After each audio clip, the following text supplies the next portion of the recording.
Hello दोस्तों, एक बार फिर से स्वागत है आपका अपने YouTube चैनल फैक्ट गुरु पर। दोस्तों, वैसे तो शादियां हमारे देश में ही विभिन्नताओं से भरी हैं। अलग अलग प्रांतों में होने वाली शादियों के रस्मों रिवाज में काफी अंतर देखने को मिलता है, लेकिन आज हम बात कर रहे हैं दुनिया भर में होने वाली शादियों की। शादी के मामले में दुनिया के सभी देशों में अलग अलग परंपराएं देखने को मिलती है। आज हम आपको अलग अलग देशों की शादियों से जुड़ी कुछ ऐसी ही विचित्र परंपराएं जिन्हें जानकर आप कहेंगे भाई कमाल है। दोस्तों, हर बार की तरह हम यही कहेंगे कि ये वीडियो लाजवाब है, बस अंत तक बने रहिएगा।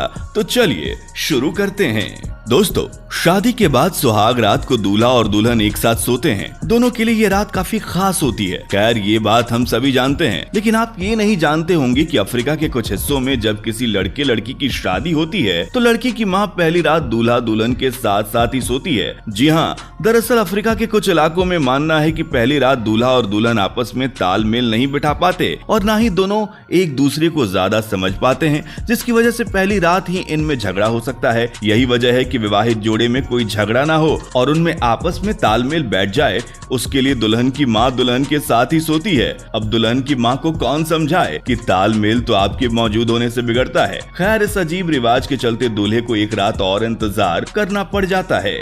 दोस्तों, अब हम आपको साउथ सुडान देश की शादी को लेकर एक बेहद ही अजीब परंपरा बताने वाले हैं। दोस्तों, बता दें कि साउथ सुडान में शादी से पहले लड़की के सामने यह प्रस्ताव रखा जाता है कि वो पहले ही बता दे कि उसे कितने बच्चे करने हैं। अगर लड़की एक ही बच्चे का बोलती है तो उसकी शादी कभी नहीं होती है, लेकिन अगर वो 5 या 5 से ज्यादा बच्चों का बोलती है तो लड़के वाले खुश होकर शादी पक्की कर देते हैं। अपनी पुश्तैनी परंपरा बताकर साउथ सुडान में ये प्रथा काफी पॉपुलर है। इस प्रथा का माइनस पॉइंट ये है कि लड़की को मजबूरन शादी के बाद 5 बच्चे तो पैदा ही करने होते हैं। अगर वो ऐसा नहीं करती है तो उसका पति उसे ऑफिशियली डिवोर्स दे सकता है।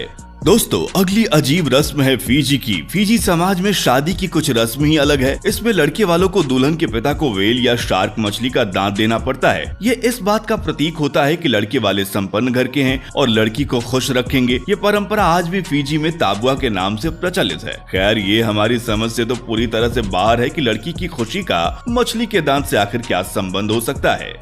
दोस्तों, चीन और मंगोलिया में तौर नाम की एक जनजाति रहती है जो अपनी एक अनोखी परंपरा के लिए मशहूर है। दरअसल दोस्तों, इस जनजाति में जब लड़का लड़की की शादी तय होती है तो उनके हाथ में एक चाकू थमा दिया जाता है। इसके बाद दोनों को एक साथ चाकू पकड़कर मुर्गा काटकर उसका लीवर देखना होता है। अगर उसका लीवर पूरी तरह से सही होता है तो ये प्रेमी जोड़े के लिए शुभ माना जाता है और उनकी शादी को मंजूरी दे दी जाती है। लेकिन अगर मुर्गे के लीवर में कोई प्रॉब्लम निकलती है और किसी मुर्गे को फिर कटाया जाता है। ऐसा तब तक किया जाता है जब तक इन्हें एक स्वस्थ लीवर न मिल जाए। खैर, ये चाइना है, इससे ऐसी ही उम्मीद की जा सकती है। आइए अब देखते हैं अगली अजीब रस्म। दोस्तों, स्कॉट समाज में शादी को तब तक पूरा नहीं माना जाता जब तक दूल्हा और दुल्हन पर काला रंग नहीं डाल देते। इसे कालिख की रस्म कहते हैं। काले रंग से पहले भी दूल्हा और दुल्हन पर काफी गंदा और बदबूदार लिक्विड डाला जाता है जो दूध, आटा, अंडे, चॉकलेट आदि का बना होता है और फिर काला रंग दोनों पर अचानक डाला जाता है। दरअसल ऐसा इसलिए किया जाता है क्योंकि इस समाज की मान्यता है कि इससे नवविवाहित जोड़ों का जीवन सुखमय रहता है और दोनों के रिश्ते को दुनिया की बुरी नजर नहीं लगती। पर दोस्तों, क्या वाकई किसी पर काला रंग डाल देने से उसको नजर नहीं लगती? क्या आप इसका समर्थन करते हैं? कमेंट में जरूर बताइएगा।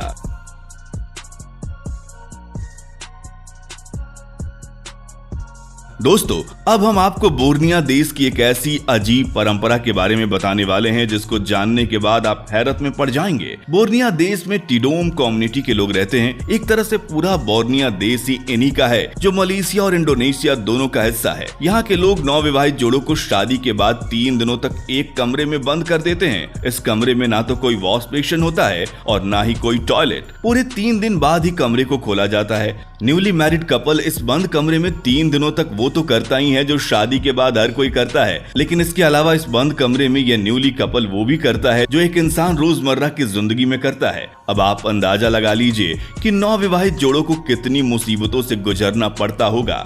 दोस्तों, अब आपको ले चलते हैं केन्या में। यहाँ मसाई जाति में विवाह को लेकर एक अलग ही रिवाज है। यहाँ विवाह वाले दिन लड़की को गंजा कर दिया जाता है और उसके बाद उस लड़की के घर वाले उस पर ही थूकते हैं और इस प्रथा को आशीर्वाद देना कहा जाता है। जहाँ भारत में थूकने को अच्छा नहीं माना जाता, वहीं मसाई जाति के लोग थूकना पवित्र मानते हैं। और तो और इस समुदाय में शादी से पहले लड़का अपनी होने वाली दुल्हन का चेहरा तक नहीं देखता। दोस्तों, ये दुनिया जितनी बड़ी है उतनी ही अजीब है। हम आपको शादी से जुड़ी एक और अजीब परंपरा बताते हैं जिसमें दुल्हन का टोटली ट्रांसफॉर्मेशन हो जाता है। जी हाँ दोस्तों, मॉरिटानिया देश में विवाह को लेकर ये परंपरा है कि दुल्हन केवल और केवल मोटी होनी चाहिए। अगर वो नहीं है तो उसे शादी से पहले मोटी होना होगा, तभी उसकी शादी पॉसिबल है। दरअसल इस देश के लोगों का ये कहना है कि लड़की जितनी मोटी होगी, शादी के बाद उसकी जिंदगी उतनी ही अच्छी गुजरेगी। यही वजह है कि यहाँ की लड़कियां खाने पर बहुत ज्यादा डिपेंड करती हैं और उसके घर वाले भी उसे खूब खिलाते हैं ताकि वो ज्यादा से ज्यादा मोटी हो सके।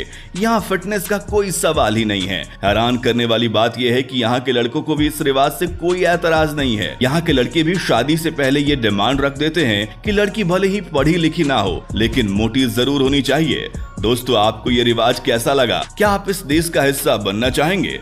कमेंट में हमें जरूर बताना। दोस्तों, हम आपसे पूछे कि आपको सुहाग रात को कैसा माहौल चाहिए तो जरूर से आपका जवाब होगा शांति और अकेलापन, जहां केवल आप और आपकी दुल्हन ही आपके साथ हो। लेकिन फ्रांस में एक अलग ही रिवाज है जहां दूल्हा दुल्हन को सुहाग रात भी अच्छे से नहीं मनाने देते। सुहाग रात को दूल्हे के दोस्त उसके रूम के बाहर खूब शोर शराबा मचाते हैं, थालियां और बर्तन बजाते हैं, जोर जोर से आवाज मारकर दूल्हा दुल्हन को बाहर बुलाते हैं, गेट खड़खड़ाते हैं और भी काफी कुछ। वैसे इस प्रथा को लेकर ये मानना है कि शोर शराबा मचाने से मैरिड कपल के घर के आसपास की नेगेटिव एनर्जी गायब हो जाती है और उनका जीवन सुखमय हो जाता है। इस सदियों पुरानी परंपरा को फ्रांस में चारी भारी के नाम से जाना जाता है। दोस्तों, अब चलते हैं आयरलैंड में, जहां भी शादी को लेकर एक अजीब रिवाज है। आयरलैंड कंट्री में दुल्हन अपनी शादी के दौरान अपने साथ घोड़े की नाल जरूर रखती है। इसे दुल्हन और उसके होने वाले पति के लिए सौभाग्य का प्रतीक माना जाता है। दुल्हन अपने पास मौजूद गुलदस्ते में घोड़े की नाल को रखती है और इस घोड़े की नाल का मुंह ऊपर की तरफ यानी यू शेप में होना चाहिए। दोस्तों, हमारे भारत में शादी के दिन जूता चुराई की रस्म काफी पॉपुलर है। खास तौर पर दूल्हे की सालियां ये प्रथा निभाती हैं, लेकिन रोमानिया देश का तो सीन ही अलग है। यहाँ तो पूरी की पूरी दुल्हन को ही चुरा लिया जाता है। जी हाँ दोस्तों, यहाँ शादी के दिन दुल्हन को किडनैप कर लिया जाता है। दूल्हा अपने होने वाली बीवी को छुड़ाने जाता है, बदले में दुल्हन को किडनैप करने वाले जो उसी के परिवार के होते हैं दूल्हे से मनचाही रकम मांगते हैं और वो रकम दूल्हे को चुकानी ही पड़ती है। उसके बाद ही दुल्हन दूल्हे के साथ जा सकती है। अब दूल्हा बेचारा क्या करे, मजबूरन उसे ना चाहते हुए भी बड़ी से बड़ी रकम देनी ही पड़ती है। तो दोस्तों, ये थे शादी से जुड़े देश दुनिया के अजीब और गरीब रिवाज। आपकी शादी से जुड़े इन रीति रिवाजों को लेकर क्या राय है, कमेंट में जरूर बताएं। और अगर आपको ये वीडियो पसंद आया तो एक लाइक करके अपने फ्रेंड्स के साथ शेयर जरूर करें। साथ ही अगर आप हमारे चैनल पर नए हैं तो हमारे चैनल को सब्सक्राइब करके पास वाले बेल नोटिफिकेशन आइकन को जरूर ऑन कर लें ताकि हमारे आने वाले लेटेस्ट वीडियो आप तक पहुंचे सबसे पहले। मिलते हैं नेक्स्ट वीडियो में। धन्यवाद।